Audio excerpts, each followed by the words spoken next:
Olá, turmas da EJA, bem-vindos a esta aula. Eu sou a professora Joyce Martins, do componente curricular de língua portuguesa. Esta é a aula 58 do nosso módulo, que tem como objeto de conhecimento os estudos literários e vamos detalhar esse objeto com as tendências contemporâneas em literatura de língua portuguesa. Brasil, isto mesmo. Vamos então dar uma olhada em quais as tendências contemporâneas da nossa literatura, ok? Vamos iniciar?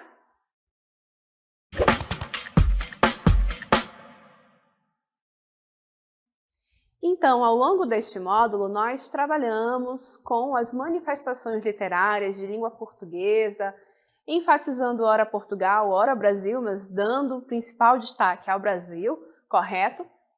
E demonstrando, em especial, a partir aí do pré-modernismo, como essa produção literária se desenvolveu ao longo do tempo, dos contextos, das tendências que foram surgindo, inovações, as tais das vanguardas, como foi que essas vanguardas foram se desenvolvendo, como foi então que poetas e romancistas brasileiros foram se comportando diante desta literatura, como foram, na verdade, produzindo a literatura ao longo, em especial, do século passado e, vamos dizer assim, iniciando este novo século, o século XXI. E é justamente por isso que nesta aula nós vamos responder a questão de como é que a nossa literatura de língua portuguesa, produzida aqui no Brasil, tem se apresentado na atualidade. Que tendências, quais são aí as formas como essa atuação tem acontecido? Então vamos lá, tendências contemporâneas na prosa. Então, enfatizamos esse processo e nós partimos do seguinte raciocínio. Os anos 1950, então volta um pouquinho aí no tempo para a gente situar, foram visitados pelo vendaval roseano, ou seja, Guimarães Rosa, tá? Quando em literatura vocês virem esse termo roseano ou roseana, estamos falando de Guimarães Rosa, do seu estilo, da sua linguagem, tá? Que varreu algumas certezas sobre a escrita narrativa e marcou definitivamente a forma literária e o caminho das experimentações estilísticas cabíveis à representação da realidade brasileira. Então, de fato, o estilo deste autor, o surgimento deste autor, a forma como ele promoveu tamanha inventividade linguística, literária, foi realmente um marco extremamente significativo para a literatura de língua portuguesa produzida no Brasil. Tanto é assim que, ao comentar tendência contemporânea, faz-se esse marco lá a partir de Guimarães Rosa, especialmente este autor que selecionamos aí como base do nosso estudo de hoje, não é? E aí, seguindo adiante, há, sem dúvida, um pensamento comum entre os críticos literários sobre a ausência de seguidores diretos dessa monumental obra que é Grande Sertão Veredas. Mas, obviamente, surgiram nomes significativos do romance brasileiro, pós-1950, cuja grandeza narrativa justifica o louvor da crítica contemporânea. Entre as obras que inovaram na forma estilística, como vistas a denúncia social, ao engajamento, às questões da época. Então, embora não tenhamos aí alguém que seguiu à risca, vamos dizer assim, o estilo de Guimarães, aquilo que Guimarães promoveu, Guimarães Rosa, promoveu como inventividade, como estilo de criação literária, nós vamos ter sim autores proeminentes cuja qualidade literária é inegável, que vão apresentar as suas narrativas e que vão aí ter este lugar na questão do engajamento social, do contexto no qual se assentam as suas obras e assim por diante, ok? Nesse contexto, então, nós tivemos que selecionar um desses muitos autores dessa contemporaneidade, correto? E nós, então, selecionamos, para início desta conversa, Milton Ratum, isto mesmo. E Milton Ratum coincidentemente, é um manauara. Isto mesmo, ele é nascido em Manaus, tem uma formação inicial em arquitetura, então vejam, né, que essa questão com as artes está presente na sua formação, e posteriormente em literatura. Ele ensinou literatura na Universidade do Estado do Amazonas, a UFAM, e também em universidades norte-americanas. É o contista e romancista amazonense de maior projeção no cenário literário nacional contemporâneo. Tanto é assim que uma de suas obras acabou sendo transformada aí numa versão televisiva, né, de grande repercussão nacional. Esta mesma obra ganhou uma versão em quadrinhos e também foi adaptada para o teatro. Tal é a influência e tal é o sucesso dessa obra deste autor, que é o amazonense, vamos dizer assim, de maior relevância no cenário literário nacional contemporâneo. Ele venceu os prêmios Jabuti e Portugal Telecom, que são, gente, honrarias extremamente relevantes quando o assunto é literatura de língua portuguesa. Então vejam que, de fato, a produção deste autor é extremamente relevante e justifica que ele seja aí selecionado por nós como este representante dessa manifestação literária da contemporaneidade, né, de como se desenvolve essa manifestação, ok? E aí, para que vocês possam conhecer a obra deste autor e os livros que ele tem publicado ao longo da sua carreira como contista, como romancista, nós temos aqui, então, o livro de estreia, Relato de um Certo Oriente, de 1989. E notem que nesse nome Oriente já nos dá uma pista de algo que é recorrente nas suas obras. O Milton Ratum, ele tem ascendência libanesa e nas suas histórias vai ficar presente essa ocorrência, essa presença dessas imigrações libanesas e árabes aqui para o nosso estado, que às vezes é algo que não é muito pontuado, que não é muito citado, mas que foi algo que aconteceu, foi um movimento migratório que existiu e foi significativo também aqui para a nossa região, né? Notem que há uma distância significativa entre o primeiro e o segundo livro, né? Olhem aí, Dois Irmãos é um livro que será lançado apenas nos anos 2000, né? E é justamente este livro que tem a sua versão para série televisiva, história em quadrinhos, teatro. Este é talvez o livro de maior repercussão no cenário nacional. Na sequência, Cinzas do Norte, livro vencedor do Prêmio Jabuti, também do Prêmio Portugal Telecom. Eu estou aqui lutando com esta palavra, mas é Portugal Telecom, certo? E aí, na sequência, nós temos, então, outros livros, Órfãos do Eldorado, A Cidade Ilhada, Um Solitário à Espreita, notem também na sequência A Noite da Espera e Pontos de Fuga. É interessante também citar que na obra de Milton Ratum, as cidades têm uma importância muito significativa, provavelmente influência da sua formação como arquitetura. Como arquiteto, sua formação como arquiteto. Quando você lê os seus textos, por exemplo, A Noite da Espera, que é ambientado ali justamente em Brasília, é o cenário principal, vamos dizer assim, você consegue imaginar, mesmo que você não conheça Brasília, você imagina aquele ambiente que ele está descrevendo. Da mesma forma, quando você lê Dois Irmãos, que é ambientado prioritariamente em Manaus, você, ao fazer a leitura, se você conhece a cidade de Manaus, você consegue imaginar e verificar e visualizar aqueles ambientes, aqueles lugares onde aqueles personagens estão presentes. Então, as cidades onde Milton Ratum ambienta as suas narrativas têm um papel importante e ganham um destaque muito significativo no desenvolvimento das obras, ok? E aí, eu apresentei aí algumas pinceladas para vocês das obras dele de um modo geral. Nós vamos agora focalizar em uma delas, que é Dois Irmãos, ok? Então vamos lá. Dois Irmãos, este relato que, como o próprio nome já diz, é a história da vida de dois irmãos, correto?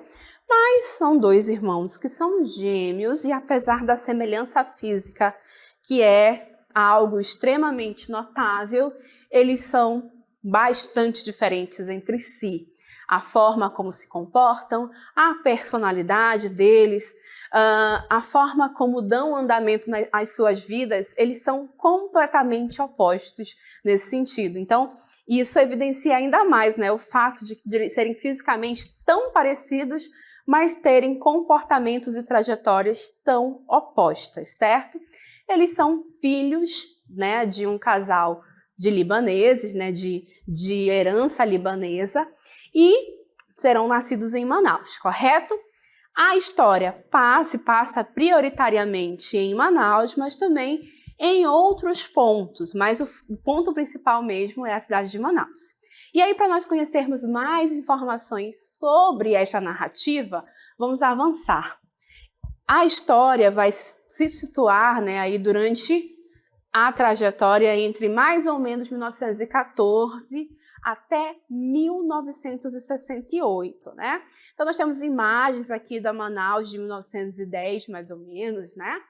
E posteriormente aqui, 1960, quando os ventos, aí vamos dizer assim, de uma zona franca começam a soprar para essas bandas daqui, né? Então, é mais ou menos esse período em que Manaus está na decadência do áureo da borracha e um pouco antes de uma zona franca que vai começar a chegar. É nesse período que a história vai se passar e vai se desenvolver aqui nessa cidade, certo? E os espaços, vamos lá, como eu disse, prioritariamente cidade de Manaus, mas também há alguns pontos ocorridos em São Paulo e no Rio de Janeiro. Isso porque, né, um dos personagens vai, após um tempo, escolher viver fora de Manaus, porque, no caso, vai ser um dos gêmeos, tá? Porque o outro irmão, ele domina os espaços. E ele percebe que não tem lugar para ele, nem na casa, nem na cidade. Então, ele escolhe viver longe. E há também uma passagem no Líbano, né? Então, como eu disse, né, eles são de origem libanesa, os pais dos gêmeos. E por que o Líbano está entre aspas aí? Porque não é que aconteceu numa cidade libanesa, assim, né? E também não há muitos detalhes desse período ambientado no Líbano. Nós sabemos que um dos irmãos, um dos gêmeos, é mandado para o Líbano. Daqui a pouco eu conto por quê. Mas é numa espécie de aldeia, bem distante das cidades. E, como eu disse, detalhes mais aprofundados de como é o país do Líbano não aparecem efetivamente na história, né? É um dos espaços onde um dos gêmeos viverá durante um tempo, mas sem grandes detalhes e sem grandes descrições, como acontece, por exemplo, como Manaus, tá? E aí, sabendo disso, vamos então avançando. Em Dois Irmãos, a narrativa, gente, é fragmentada. Como assim? Não há aquela ordem cronológica, um acontecimento narrado após o outro, assim como aconteceu de fato, vamos dizer assim. É uma história que não segue essa ordem cronológica.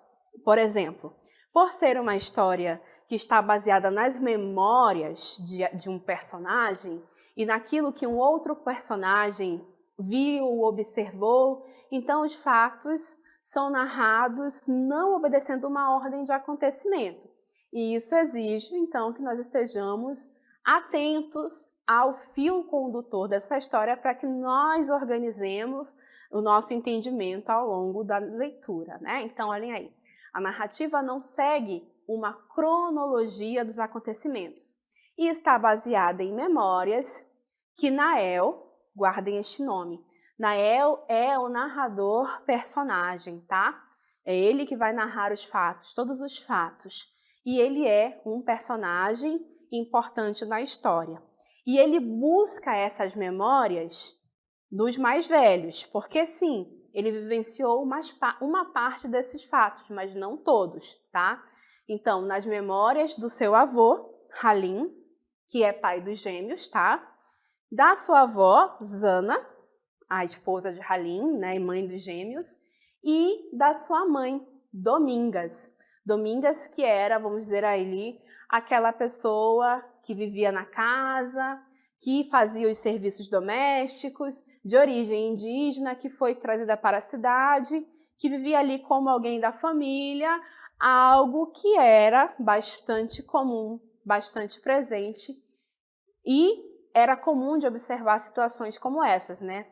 Moças de origem indígena vinham para a cidade, morar e viver na casa de uma família, fazendo ali trabalhos domésticos em troca da oportunidade de estudar. Algumas conseguiam, de fato, outras não, né? Então, a personagem Domingas representa essa figura que foi muito frequente no cenário manauara, certo?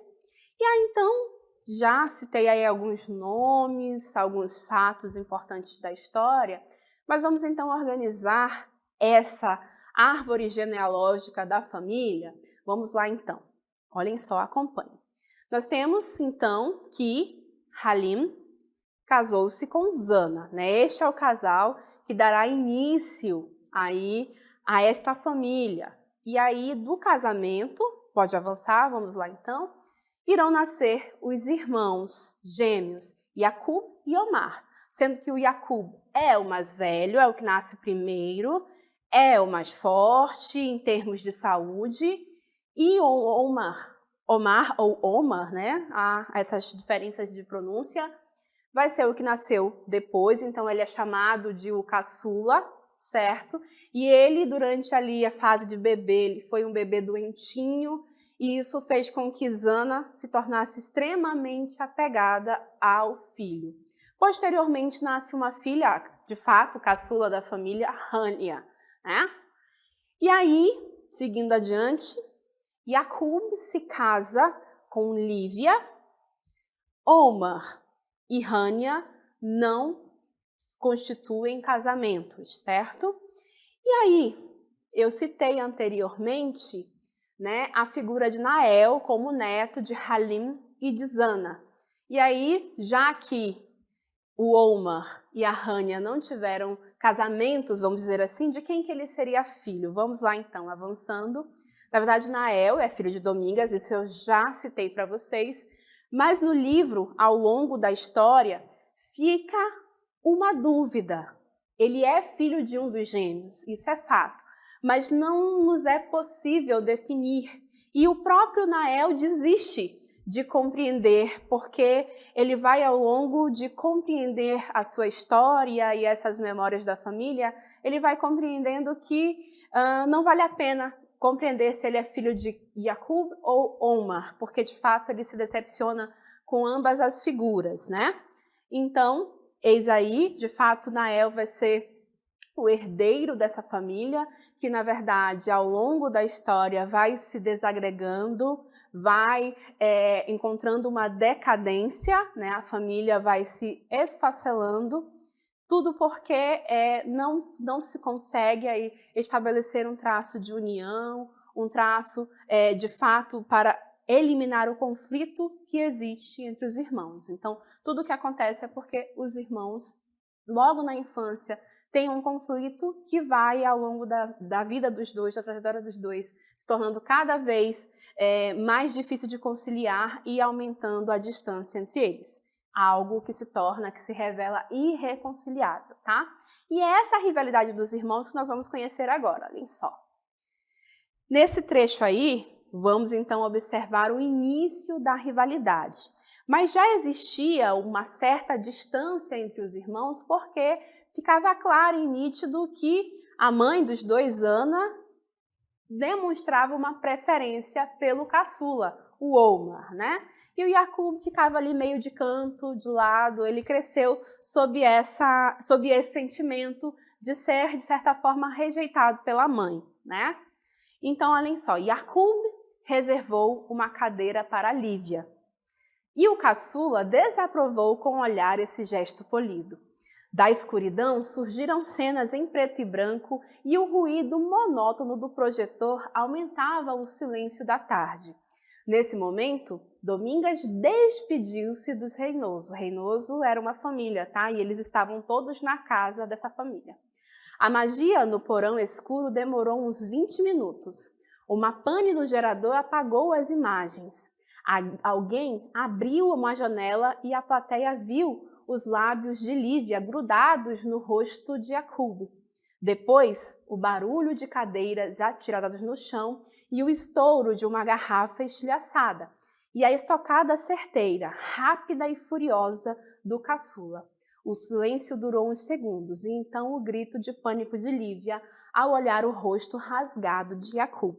Então vejam, aí começa de fato o conflito entre os irmãos, né? Eles demonstram que têm interesse pela mesma garota, a Lívia. E o Jacob, vamos dizer assim, consegue esse beijo no rosto, ali na situação do cinema. O Omar fica com muito ciúme e fere o rosto do seu irmão. Como resultado disso, ele vai carregar para o resto da vida essa cicatriz, que vai ser a marca, né, justamente ali do início do conflito e que nunca irá se resolver. Por causa dessa briga, né, então o clima na casa fica insustentável e como solução para isso, os pais resolvem que os dois vão para o Líbano. Isso mesmo. Só que na hora de fato da viagem, Zana não deixa Omar de jeito nenhum ir para a viagem. Apenas Jacob vai. E aí então ele acaba, mesmo tendo sido vítima, vamos dizer assim, da situação, né? Ele que foi o ferido, é ele que será castigado ficando tanto tempo longe da família lá nessa aldeia do Líbano, né? Então vejam aí os fatos que vão encaminhando essa família para a ruína, porque os pais não sabem como conduzir este conflito entre os filhos, não é?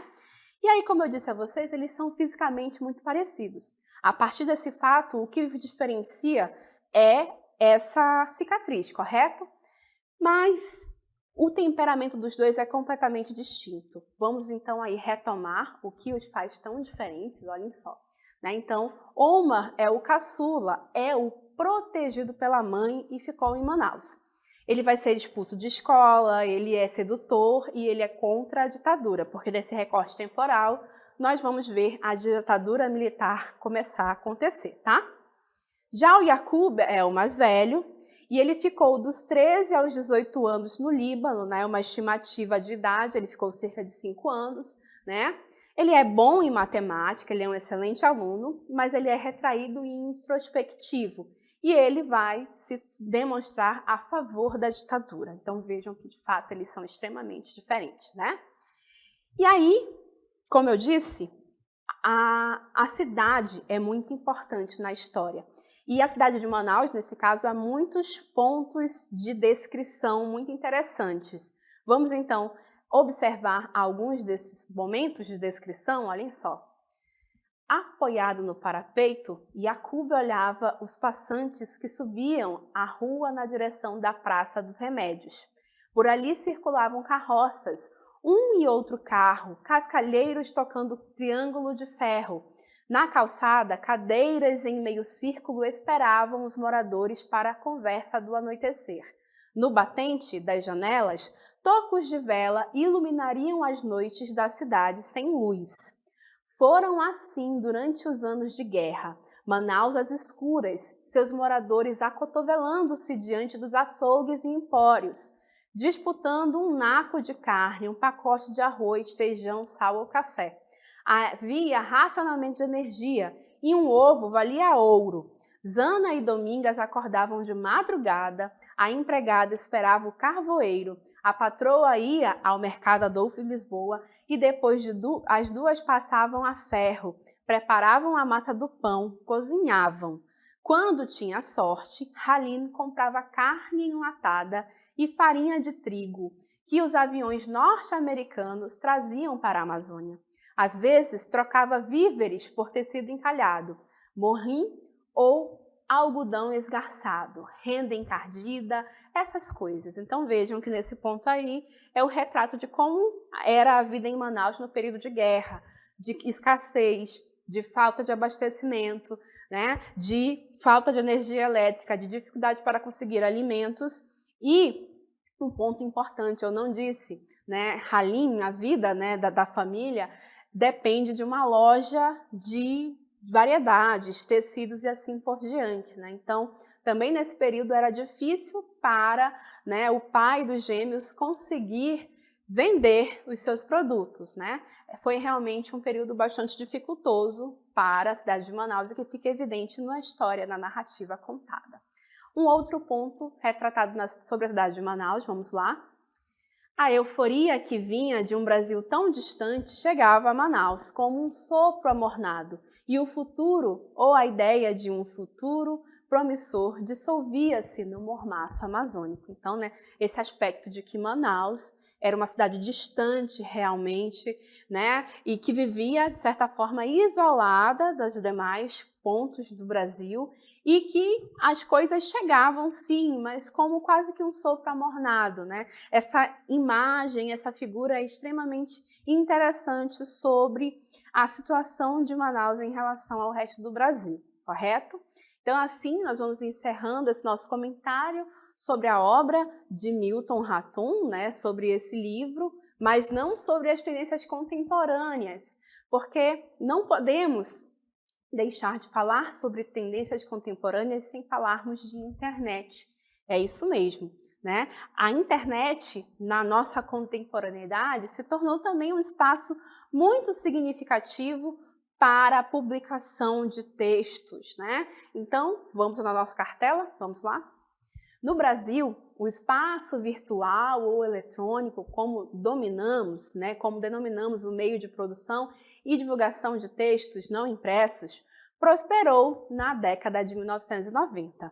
Esses meios têm se mostrado de tal modo ágeis na comunicação entre escritores e público, que os autores consagrados, estreantes ou aspirantes às letras transitam em tais ambientes com desenvoltura, chegando algumas vezes a se fixarem apenas no mundo virtual, como é o caso da já consagrada poesia virtual. Outras vezes, os escritores iniciam-se no meio eletrônico e, posteriormente, levam a obra à publicação impressa. Então, vejam, né, que o advento da internet possibilitou mais espaço para que escritores de diferentes tendências e diferentes temáticas tenham espaço. Porque antes era tudo restrito ao mercado editorial. As editoras precisavam se interessar pelo seu texto para que você, quem sabe, conseguisse publicar. Com o advento da internet, você pode publicar sem o intermédio da editora. E há quem sempre fique no ambiente da internet e há quem utilize a internet como forma de certo trampolim para alcançar destaque no cenário nacional, tá? Seguindo com o nosso comentário, vamos lá. A internet, né, como esse espaço literário, olhem só, o meio eletrônico tem servido de importante espaço de divulgação para a chamada literatura marginal, ou das margens, cujas obras encontram pouca recepção nas editoras tradicionais. Então vejam, justamente esse espaço para aqueles que estão mais nas margens, ou seja, mais distantes dos grandes centros, que não são aí atingidos, vamos dizer assim, pela visão do mercado editorial, pelo espaço do mercado editorial, vão ter aí o espaço justamente da internet para essa publicação, né? E nesse processo também as redes sociais vão significar um importante ponto de publicação, né? Nós selecionamos aí um escritor pernambucano que é um exemplo dessa tendência. Seu nome é Marcelino Freire e ele mantém os seus escritos ativos, utilizando os meios digitais, as suas redes sociais e também o seu blog. Nós temos aí os endereços, não é? E é por meio desses espaços que ele publica os seus textos. E aí a gente vai visitar rapidamente o seu o seu blog, né, que está aí endereçado para que vocês possam observar como é que se estrutura essa forma de publicação, né? O nome do seu blog é Ócios do Ofídio, né? E aí fala um pouco sobre a figura, há várias ilustrações do autor, né? Fala sobre ele, fala também sobre a própria ideia da publicação, do porquê que tem este nome, não é? E aí, olha só que interessante, notem que há um espaço onde se observa os arquivos. Nesse espaço estão arquivados os seus textos, isso mesmo, olhem aí, separados por ano e mês. Então vejam, desde há muito tempo ele tem neste blog os seus escritos publicados, olhem aí, desde 2011. Então, de fato, a internet possibilita essa questão de ser um lugar para quem sabe, não teve ali espaço no mercado editorial, mas também um repositório para que esses escritos estejam armazenados e disponíveis para o público. Então, de fato, a internet, as redes sociais ditam uma tendência também importante para essa questão da literatura na contemporaneidade. Certo, pessoal? Então, assim, nós vamos encerrando esta aula na qual nós comentamos sobre a produção literária de língua portuguesa no Brasil.